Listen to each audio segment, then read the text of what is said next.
নমস্কার বন্ধুরা, আমি ডক্টর সুব্রত আচার্য আর আপনারা দেখছেন আপনাদেরই প্রিয় চ্যানেল। আজ এই ভিডিওতে আপনাদের সঙ্গে শেয়ার করব জ্যোতিষশাস্ত্রের একটি গুরুত্বপূর্ণ বিষয় নিয়ে। হিন্দুদের নববর্ষ নিয়ে কিছুটা মতের অমিল রয়েছে। সেক্ষেত্রে অবাঙালি সম্প্রদায়ের মধ্যে হিন্দু ক্যালেন্ডার শুরু হয় চৈত্র নবরাত্রি থেকে, আর এদিন থেকেই নাকি নবরাত্রির সূচনা। বাঙালিরা নতুন বছর শুরু করে বৈশাখ মাস থেকে। সূর্যদেব যখন মেষ রাশিতে প্রবেশ করে তখন মেষ সংক্রান্তি থেকেই কিন্তু বৈশাখ মাস সূচিত হয়, আর এই মাসের প্রথম দিন হলো বাঙালিদের নববর্ষ। তাই আগামী 15ই এপ্রিল থেকে শুরু হচ্ছে পয়লা বৈশাখ আর 1432 সনের সূচনা। বাঙালি এবং অবাঙালি যাই হোক না কেন, নববর্ষ একটি শুভ সময় এবং এই শুভক্ষণে যদি বেশ কিছু উপায় বা টোটকা করেন তাহলে সারা বছর জীবনে সুখ সমৃদ্ধি আসতে পারে এবং সেই সাথে মা লক্ষ্মীর কৃপা দৃষ্টিতে অর্থপ্রাপ্তির যোগ তৈরি হতে পারে। তাই আজ এই ভিডিওতে আপনাদের সঙ্গে আলোচনা করব নববর্ষের ঠিক প্রাককালে গৃহে আনুন এই 7টি শুভ বস্তু, আর যা আনলে অর্থনৈতিক জীবনে আসবে আপনাদের জোয়ার। তাই সনাতন ধর্মে নবরাত্রির সূচনার আগে থেকে গৃহে আনুন এই বস্তুগুলি। প্রথম যে বস্তুর কথা বলবো তা হলো নারকেল।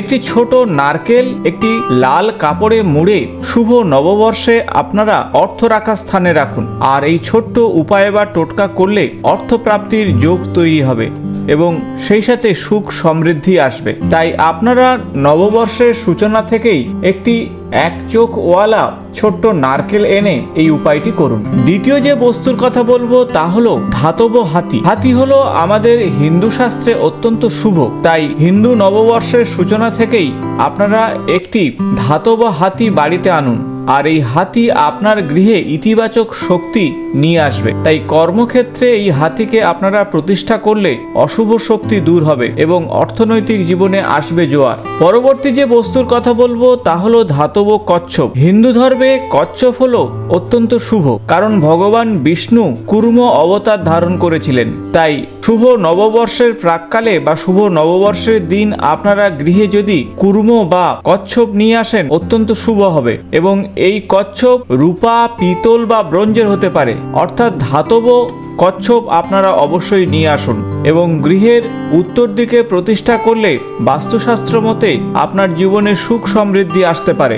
পরবর্তী যে বিষয়ের কথা বলবো তা হলো একটি গাছ। এই গাছটি আপনারা শুভ নববর্ষের প্রাককালে গৃহের উত্তর পূর্ব অথবা উত্তর দিকে যদি স্থাপন করতে পারেন তাহলে অত্যন্ত শুভ ফল আসতে পারে, আর সেই গাছ হলো তুলসী গাছ।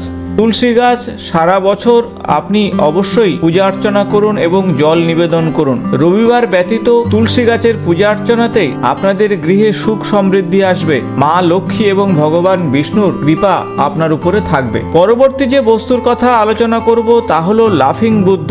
যদিও এটি ফেংশুই বা চাইনিজ মতে শুভ, তবে হিন্দু বাস্তুশাস্ত্রে লাফিং বুদ্ধর ব্যবহার এখন কম বেশি হচ্ছে। তাই শুভ নববর্ষের প্রাককালে গৃহে নিয়ে আসুন লাফিং বুদ্ধ, আর যা সর্বদা গৃহের উত্তর পূর্ব দিকে রাখলে অর্থনৈতিক ক্ষেত্রে শুভ ফল পাবেন।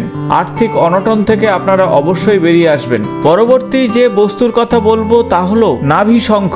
নাভি শঙ্খ মা লক্ষ্মীর প্রতীক, তাই আপনারা 11টি কিংবা 21টি নাভি শঙ্খ এই বিশেষ দিনে এনে আপনারা অবশ্যই মা লক্ষ্মীর স্থলে পূজা অর্চনা করুন, আর তাহলে কিন্তু আপনাদের অর্থনৈতিক জীবনে শুভ ফল আসবে এবং পূজা অর্চনার পরে আপনারা অর্থ রাখার স্থানে এটিকে রাখুন।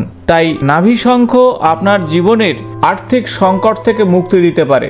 পরবর্তী তথা শেষ যে বস্তুর কথা বলবো তা হলো ময়ূরের পালক। অতি সাধারণ এবং স্বল্প মূল্য হলেও এটি অত্যন্ত শুভ বলে মনে করা হয়।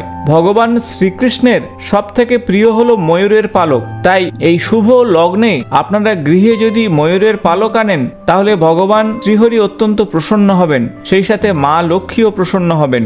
গৃহের নেগেটিভ শক্তি দূর হবে এবং সেই সাথে অর্থ প্রাপ্তি এবং কর্মপ্রাপ্তির যোগ তৈরি হবে। তাই এই 7টি বস্তুর মধ্যে যে কোনো একটি বস্তু সম্পূর্ণ বিশ্বাসের সঙ্গে গৃহে এনে যদি প্রতিষ্ঠা করতে পারেন তাহলে আগামী 1430 সন আপনাদের জীবনে সুখ এবং সমৃদ্ধিতে পরিপূর্ণ হবে এবং মা লক্ষ্মীপা দৃষ্টি আপনাদের জীবনে বর্ষিত হবে। আশা করব ভিডিওটি ইনফরমেটিভ হয়েছে। ভালো লাগলে বন্ধুদের সঙ্গে শেয়ার করবেন। নিয়মিত আমার চ্যানেলের আপডেট পেতে চ্যানেলটি সাবস্ক্রাইব করে পাশে থাকা বেল বটনটি প্রেস করবেন। আজ এই পর্যন্ত, নমস্কার।